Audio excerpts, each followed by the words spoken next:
Assalamualaikum warahmatullahi wabarakatuh. Sebelum membahas pembahasan kunut, mungkin ada hal yang penting juga yang mungkin kita lihat dan dengar, ya, informasi terkait saudara-saudara kita yang ada di Batam, ya, Pulau Rempang, ya. Nah, ya, sebelum negara ini ada, saya secara pribadi juga pernah lihat naskah-naskah kuno, naskah-naskah klasik, khususnya tutorial wilayah. Itu jauh sebelum adanya negara Republik Indonesia yang kita cintai ini. Wilayah-wilayah kekuasaan itu dimiliki oleh kerajaan-kerajaan, kesultanan-kesultanan yang ada di Nusantara. Saya pernah lihat wilayahnya itu ada naskah klasik kesultanan yang ada di Ternate, Jailolo, itu punya tutorial itu. Dan ini bukan hanya di Maluku Utara, tapi juga di wilayah-wilayah Nusantara lainnya, seperti di Samudra Pasai di Aceh, di Riau, di Pontianak. Nah, ketika kemerdekaan Republik Indonesia, berdirilah negara Republik Indonesia, diadakan pertemuan hampir seluruh kesultanan yang ada di Nusantara.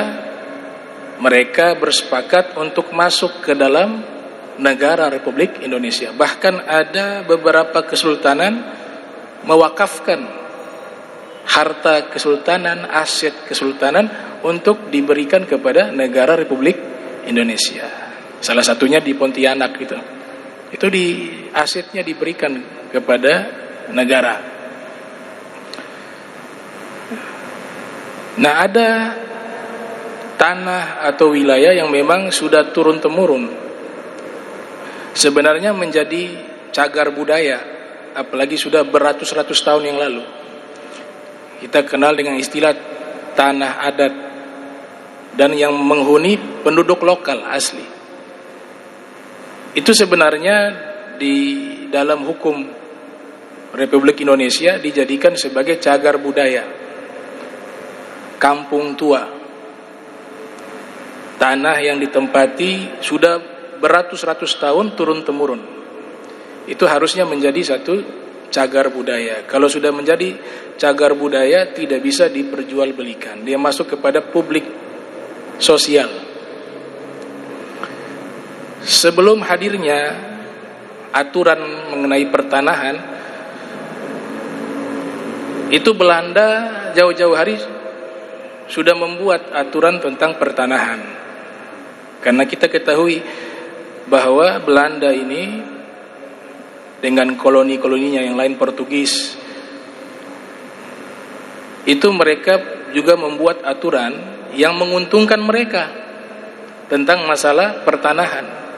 Mereka membawa paham kolonialisme, isti'mariyatun, yang dimana jika tidak didaftar tanah milik warga di zaman mereka itu, tentu dengan aturan yang menyulitkan. Tujuannya apa? Jika tidak terdata dalam draft mereka, tanah itu berhak mereka ambil dengan paksa. Nah, ini kan tidak mungkin Republik Indonesia menggunakan paham itu, isti'mariyatun, atau sistem komunisme syuyu'iyah, yang di zaman kita beberapa negara menganut paham tersebut, seperti di Korut. Kalau sistem komunisme, jelas hal itu bertentangan dengan ajaran Islam. Masyarakat tidak memiliki hak apa-apa dalam kepemilikan. Kalau sistem komunisme, semuanya milik negara. kita hanya kontrak.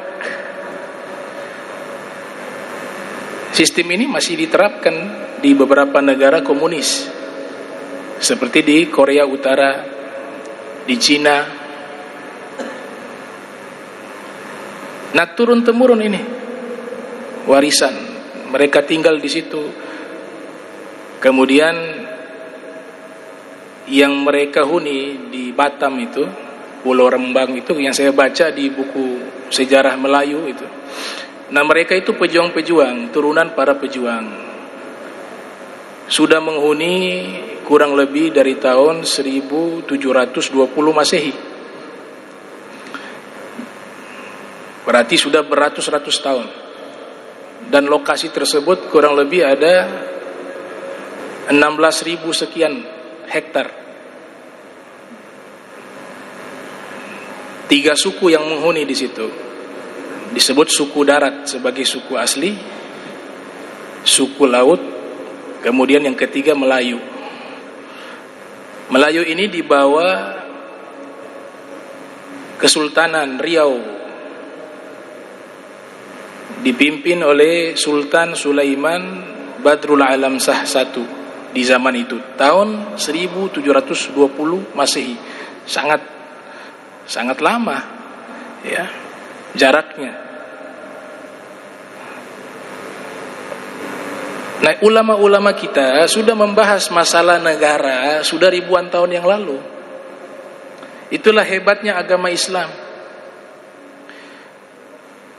Salah satu ulama besar yang menulis kitab membahas tentang masalah negara, wafat 450 Hijriah, bernama Al-Ghadi Al-Mawardi, berjudul Al-Ahkam Sultaniyah. Di situ dibahas juga dan diikuti oleh para ilmuwan-ilmuwan baik yang berada di dalam agama Islam ataupun di luar agama Islam, bahwa negara itu tidak mungkin dinamakan negara terkecuali memiliki rakyat. Yang pertama, kalau rakyat tidak ada, negara tidak ada. Yang kedua, wilayah kekuasaan. Di dalam Islam, saya berbicara di dalam Islam, fungsi negara mensejahterakan rakyat, bukan menyengsarakan rakyat. Makanya kejiwaan pejabat itu harus ditanam sejak dini, bahwa ketika menjabat dia menjadi pelayan rakyat. Tujuannya mensejahterakan rakyat. Itulah konsep Islam di dalam pemerintahan. Apalagi undang-undang itu melindungi hak-hak warga yang sudah tinggal turun-temurun, asli orang lokal yang tinggal di tempat itu, apalagi sebelum kemerdekaan. Itu masuk ke dalam pasal 9 nomor 26 tahun 2000. Di situ dibahas bahwa tidak boleh memaksa warga yang sudah tinggal, apalagi sudah bertahun-tahun, apalagi beratus-ratus tahun yang lalu sebelum kemerdekaan, untuk dipaksa keluar dari tempat tersebut. Bukan berarti dilarang relokasi, tidak. Relokasi itu untuk kepentingan umat, maslahah. Disebut maslahat mursalah kalau dalam hukum Islam. Tapi tentu dengan cara-cara pemilik tanah itu ridho, rela menjual dengan harga yang menguntungkan tentunya bagi pemilik tanah atau tempat tinggal tersebut, sehingga win-win solution, dua-duanya untung. Jadi tanah yang ada di Batam itu, Rempang itu, masalah ini dalam sejarah Islam juga terjadi. Luar biasa. Kalau kita membaca sejarah Nabi kita sallallahu alaihi wasallam itu ketika menang ya dalam peperangan namanya Perang Khaybar tahun 7 Hijriah, Ghazwatul Khaybar. Itu Nabi mendapatkan tanah, sampai dikatakan dalam sejarah itu 17.000 kapling tanah. Dan itu undang-undang internasional di zaman itu mengatakan sesuatu yang sah di zaman itu. Siapa yang kalah perang, hartanya dirampas. Itu bukan hal yang ilegal di waktu itu legal. Baik dari kerajaan Romawi, Persia di zaman itu, siapa yang kalah perang, hartanya dirampas. Dalam bahasa agama kita disebut ghanimah, harta rampasan perang. Nabi hadir sebagai kepala negara waktu itu. Tanah yang begitu luas, termasuk tanah Fadak. Tanah Fadak Nabi kasih ke Ahlul Bait. 17.000 kapling dibagi-bagikan oleh Nabi. Nabi perwakilan negara waktu itu hanya dapat 20%. Selebihnya diberikan kepada rakyat. Mereka yang mengelola itu. Sayyidina Umar bin Khattab ketika mendapatkan tanah tersebut melapor kepada Rasul, "Wahai Rasul, ini tanah baiknya saya jual ataukah saya kelola?" Jadi kurang lebih minta usulan kepada Nabi. Ini tanah ini mau diapakan, begitu kurang lebih. Maka Nabi mengatakan, "Kau tahan pokoknya, kau sedekahkan hasilnya, dan jangan kau jual, jangan kau hibahkan, dan jangan kau wariskan." Apa maknanya ini? Wakaf. Inilah wakaf pertama di dalam sejarah Islam. Wakaf pertama di dalam sejarah Islam. Dalam hukum agama kita, ini bahsun wasi'. Hukum masalah tanah itu punya kajian khusus dalam hukum Islam. Ada muzara'ah, ada ijarah, ada musaqah. Itu butuh kajian khusus. Jadi menyewakan tanah untuk pertanian, ini penjelasan globalnya ya. Kalau khususnya rinci, menyewakan tanah yang sudah digunakan untuk pertanian, disewakan kepada orang, dan orang itu menanam, itu haram. Namanya muzara'ah fasidah. Kalau kita punya tanah, sudah ada tanaman, sudah ada pohon, kemudian kita sewa orang untuk mengelola, setelah itu bagi hasil musaqah, namanya itu halal. Nah, saya rasa itu pembahasan tidak di sini, itu di dalam fikih, ya, pembahasan fikih tentang masalah pertanahan. Jadi agama Islam sudah lengkap membahas segala sesuatu. Bahkan Rasul sallallahu alaihi wasallam dan diikuti oleh sahabat-sahabatnya itu sangat sensitif dengan masalah pertanahan dan sangat adil menerapkan hukum. Kita membaca sejarah di masa khilafah Sayyidina Umar bin Khattab, dilantik gubernur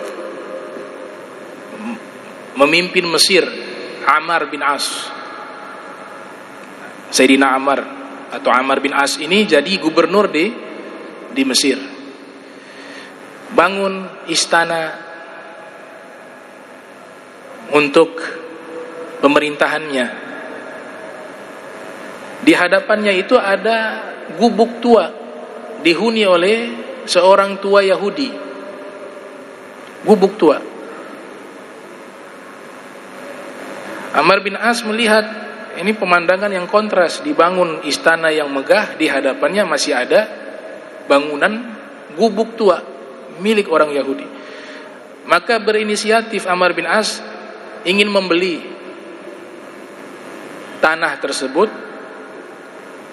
tapi pemiliknya tidak mau menjual. Padahal ini wilayah sudah masuk wilayah teritorial Islam. Dia tidak mau menjual. Akhirnya dipakailah cara-cara yang sifatnya memaksa, tetap digusur dengan maksud membangun masjid, karena pada waktu itu belum ada masjid di Mesir. Maka orang tua ini, karena dia rakyat biasa, apalagi minoritas orang Yahudi, dia tidak bisa melawan. Akan tetapi dia mendapatkan informasi bahwa khalifah yang memimpin al-khilafah al-islamiyah, Sayyidina Umar bin Khattab, terkenal sebagai khalifah yang sangat adil. Langsung dia bergegas menuju ke Madinah. Tentu perjalanan sangat panjang dari Mesir ke Madinah di zaman itu bisa sampai 1 bulan. Dia pergi. Tibalah di kota Madinatul Munawwarah. Di situ dia bertanya kepada warga, kepada masyarakat yang ada di tempat tersebut, di mana khalifah? Saya ingin bertemu. Mereka katakan, coba kau cari di pohon yang ada di tempat ini, biasa dia tidur di situ. Apa khalifah kalian tidak punya gedung? Sayyidina Umar sebagai khalifah yang menguasai hampir separuh dunia di zaman itu, menguasai Afrika, menguasai Persia, menguasai Syam, Jazirah Arab, ya, hampir menguasai separuh daripada dunia. Yang saya mengatakan dunia di sini Eropa dan sekitarnya. Mereka katakan khalifah kami tidak punya istana, tidak punya gedung. Gedungnya di masjid. Biasa istirahatnya di bawah pohon tanpa ada penjaga. Tidur di situ. Maka orang Yahudi ini menghampiri Sayyidina Umar bin Khattab, lihat betul lagi tidur. Dia masih tidak menyangka ini benar khalifah ini yang terkenal tidurnya di atas tanah di bawah pohon tanpa ada pengawal. Dia beranikan diri membangunkan Sayyidina Umar. Kemudian Sayyidina Umar bangun dari tidurnya, melihat dia mengatakan, saya dari Mesir, saya orang Yahudi, dan seterusnya. Dia katakan, gubernur yang kau lantik di Mesir merampas tanah saya untuk dibangunkan masjid, padahal saya tidak ridho, saya tidak menjualnya. Maka Sayyidina Umar bin Khattab menampakkan wujud ekspresi marah. Dia perintahkan, coba cari tulang unta. Dia ambil tulang unta, diberikan kepada Sayyidina Umar bin Khattab. Kemudian beliau menggaris dengan pedangnya huruf alif dari atas ke bawah. Diberikan kepada orang Yahudi tersebut, kau kembali ke Mesir, berikan kepada gubernur kalian Amr bin As, katakan ini dari saya, dari Khalifah Umar bin Khattab. Ini orang Yahudi, dia kecewa. Saya datang jauh-jauh sampai hampir sebulan, sampai di sini dikasih tulang, tidak menyelesaikan masalah menurut orang Yahudi tersebut. Tapi karena sudah dia taati, dia patuh kepada perintah khalifah, maka dia kembali ke Mesir membawa tulang yang sudah diberikan garis oleh Sayyidina Umar, alif, tulang unta. Sampailah di Mesir, dia menemui gubernur Amr bin As, diserahkan bahwa saya sudah pergi ke Madinah, bertemu langsung dengan khalifah Sayyidina Umar bin Khattab, dan khalifah menitipkan ini kepadamu, tulang unta nih. Diambil tulang unta itu oleh gubernur, dia lihat ada garis alif di situ. Mukanya pucat. Ternyata itu ada isyarat di situ. Kata Amr bin As, kembalikan tanahnya. Itu masjid tidak jadi dibangun. Kembalikan tanahnya kepada orang Yahudi tersebut. Orang Yahudi ini bingung. Kenapa kau baru melihat tulang sudah ketakutan? Kata Amr bin As, saya ditegur oleh Khalifah Umar bin Khattab, garis alif itu isyarat saya harus berlaku adil, harus lurus. Jadi perbuatanku ini tidak lurus, tidak benar kepadamu. Kalau tidak lurus seperti alif, maka kau akan jadi tulang, bangke, dihukum mati. Makanya saya takut. Diserahkan tanahnya kepada orang Yahudi tersebut. Akhirnya orang Yahudi kagum dengan keadilan daripada Khalifah Umar bin Khattab. Agama kalian mengajarkan demikian tentang keadilan. Iya, benar. Tidak mengenal agama, tidak. Berbicara adil, kita diperintahkan berlaku adil kepada siapapun tanpa melihat sukunya, tanpa melihat agamanya. Karena Allah tentu mengajarkan kebaikan dan keadilan. Maka orang Yahudi itu menyatakan, kalau begitu saya ingin menyatakan keislaman di hadapanmu. Masuk Islam orang Yahudi ini, tanahnya diberikan untuk pembangunan masjid. Jadilah masjid pertama di Mesir, di Fustot, di wilayah namanya Fustot, disebut dengan Masjid Ammar bin As. Jadi luar biasa hukum Islam ini. Kita ingin membangun ekonomi, itu sudah punya undang-undang dalam Islam. Ada satu hukum namanya Ihya'ul Mawati, menghidupkan, mengelola tanah-tanah kosong yang tidak produktif. Sebenarnya Allah itu tidak senang jika ada tanah subur, kosong, tidak digunakan apa-apa. Itu dalam hukum kita, hukum agama kita dikatakan itu perbuatan yang tidak baik. Makanya dalam kajian fikih itu disebut dengan Ihya'ul Mawati, mengelola tanah-tanah subur yang kosong agar menjadi tanah yang produktif. Sama mirip dengan kapitalisme. Kapitalisme sistem ekonomi yang tentu ada baiknya, ada buruknya juga. Semua sistem itu kalau bukan menggunakan sistemnya Allah, pasti punya dampak positif dan negatif. Ada yang negatifnya semua, ada. Ada yang positifnya semua, tidak ada. Positif semua itu hanya hukum Allah. Selebihnya itu pasti ada kebaikan, ada kekurangan. Kapitalisme ini ishtirakiyatun, sosialisme, kapitalisme. Ishtirakiyatun bahasa Arabnya itu artinya sosialisme. Sosialisme itu negara yang menjadi sumber pengelolaan ekonomi. Kalau kapitalisme ra'su maliyah, rakyat yang mengelola ekonominya sendiri tanpa campur tangan negara. Ini kita Indonesia tidak mengambil paham ini secara utuh dua-dua. Dia mengambil Pancasila, sistem ekonomi Pancasilais. Nah, itu dalam kajian-kajian para ilmuwan yang ahli di bidang itu, mereka membahas bahwa sistem ekonomi Republik Indonesia ini bukan kapitalis, bukan juga sosialis. Tapi kalau sistem Islam itu menyerahkan hasil daripada pengelolaan tanah itu akan diserahkan ke masyarakat. Belum lagi lewat zakat, belum lagi jaziah, belum lagi pengelolaan tanah. Semuanya dikembalikan kepada rakyat. Negara tugasnya mengelola.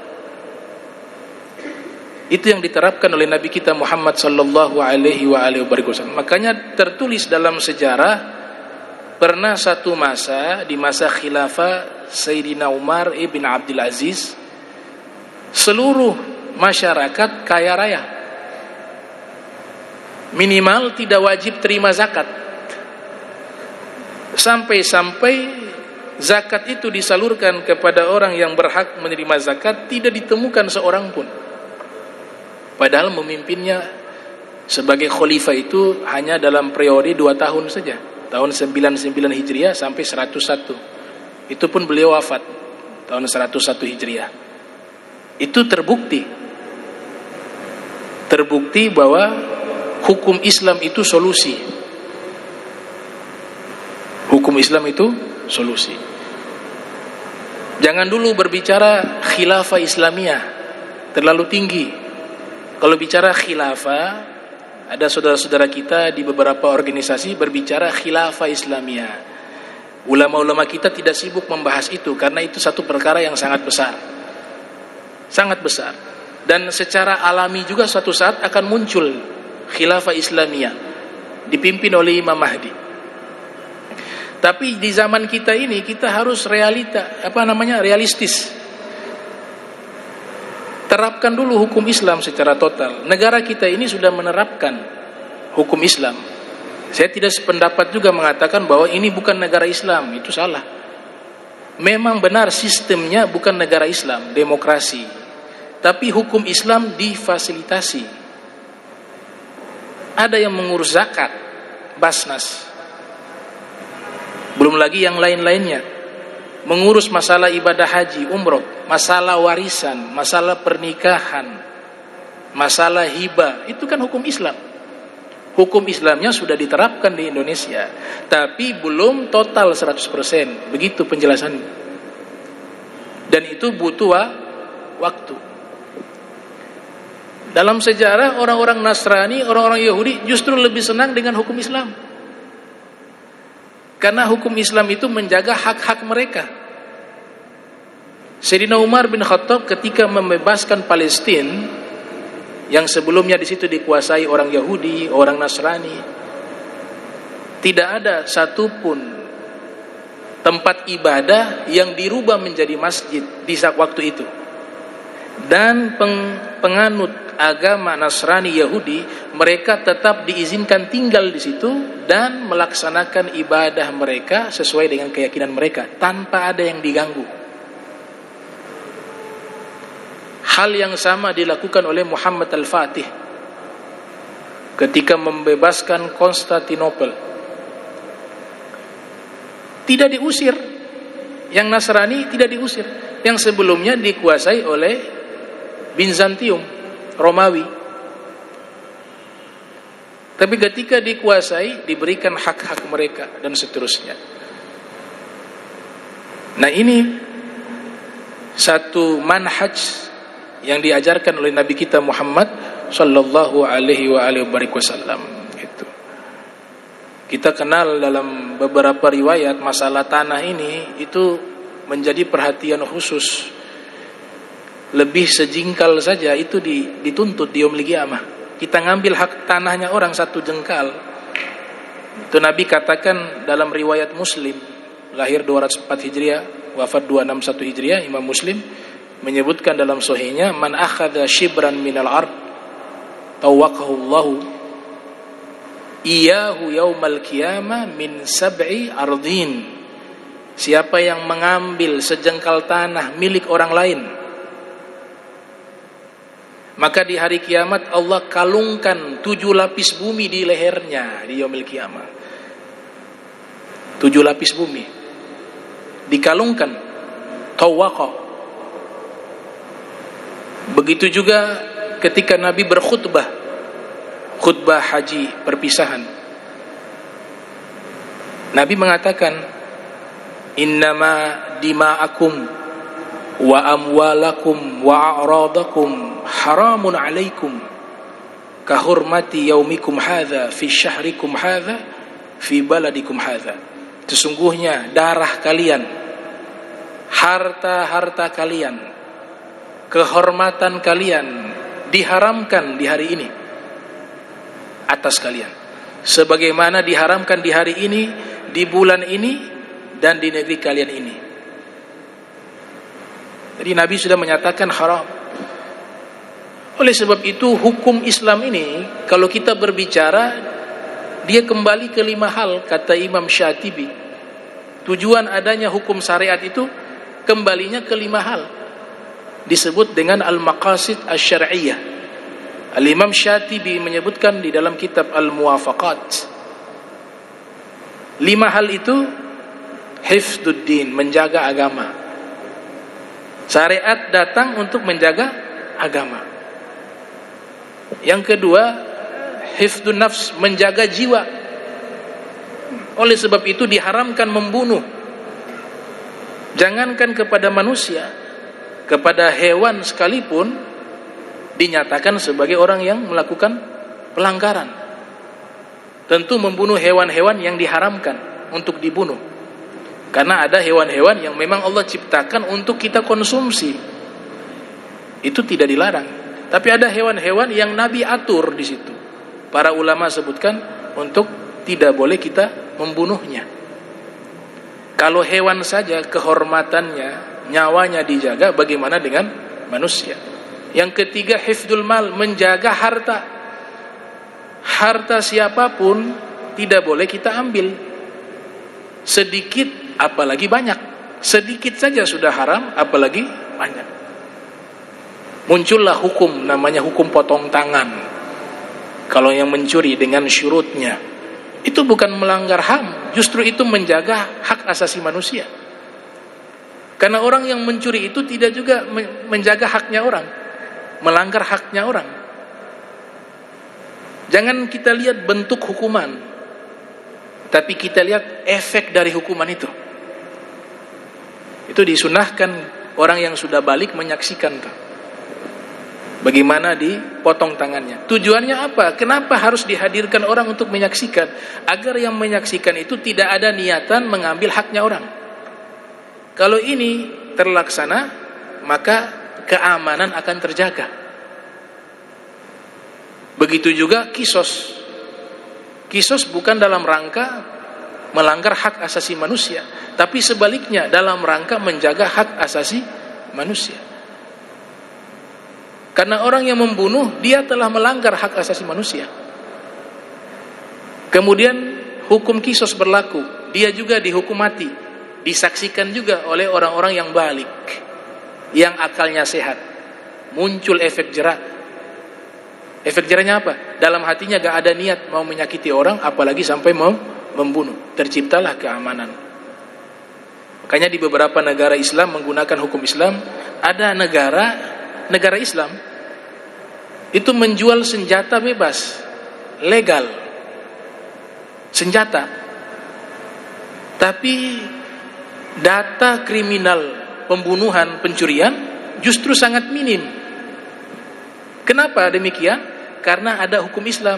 Kalian punya senjata, tapi kalau kalian menyakiti orang, membunuh orang, maka akan segera dikisos kalian, dieksekusi. Takut mereka. Jadi senjata itu gak berani mereka gunakan. Walaupun tidak dianjurkan juga untuk negara melegalkan. Kita ketahui di negara-negara barat, Amerika, yang mereka melegalkan senjata itu justru berdampak negatif. Ya, digunakan orang yang punya kejiwaan tidak stabil, emosi, akan dengan mudahnya membunuh orang.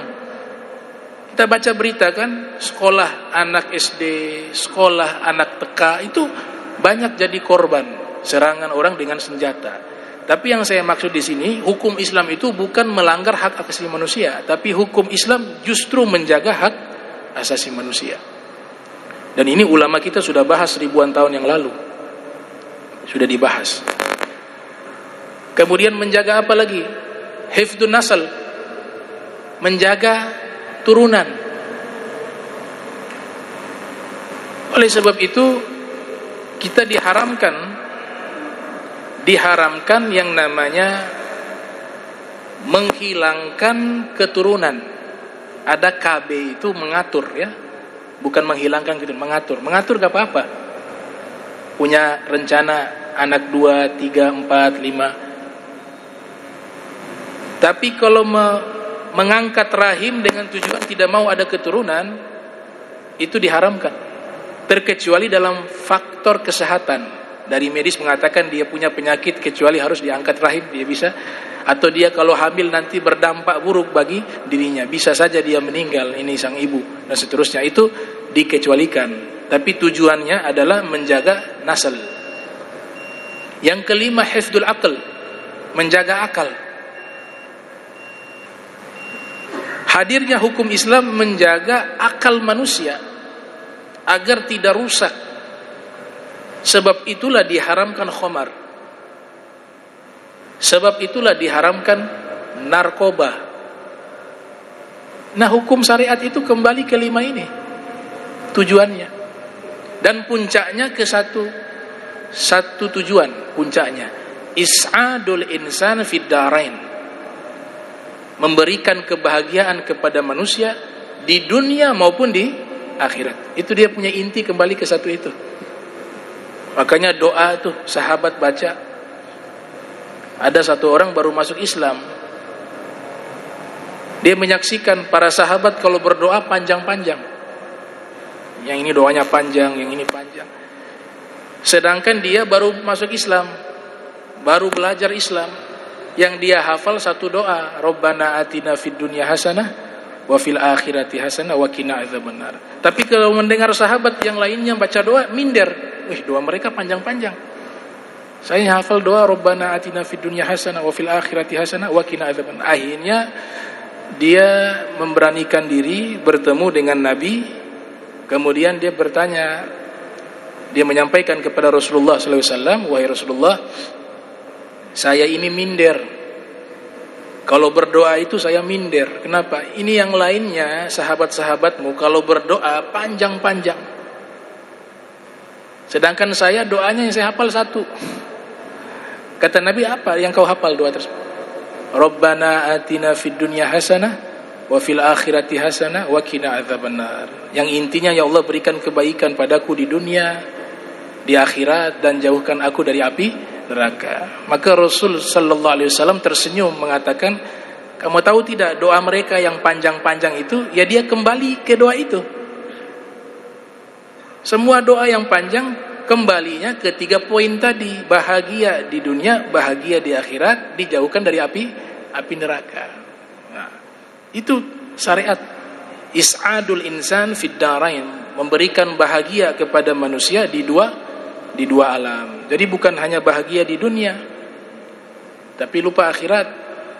Hukum kita mengantarkan kita bahagia kepada kehidupan dunia selama bahagia kita itu dalam perkara-perkara yang baik atau yang mubah, dan memberikan kita kebahagiaan di akhirat, kebahagiaan yang abadi. Dan itulah hakikat kebahagiaan yang sesungguhnya. Ya, mudah-mudahan Allah Ta'ala berikan kita al-istiqamah fi ta'ah wal ibadah. Kemudian kita diberikan kemudahan oleh Allah Ta'ala menjalani kehidupan di dunia ini dengan penuh kebaikan, dengan penuh kesolehan, dan kita meninggal dunia nanti setelah panjang umur, sehat afiat, dalam keadaan husnul khatimah. Amin ya rabbal alamin. Bismillahirrahmanirrahim. Alhamdulillahi rabbil alamin. Allahumma salli wa sallim ala sayyidina Muhammadin wa ala sayyidina Muhammad. Allahumma jam'ana hadza jam'a marhuma wa tafarraqna min ba'di tafarruqan ma'suma wa la tajal minna wa la minna syakilan mahruma. Subhanaka bihamdika nastaghfiruka wa atubu ilaik. Wa sallallahu sayyidina Muhammadin wa ala alihi wa sahbihi wa barik wa sallam wa lafu minkum. Wassalamu alaikum warahmatullahi wabarakatuh.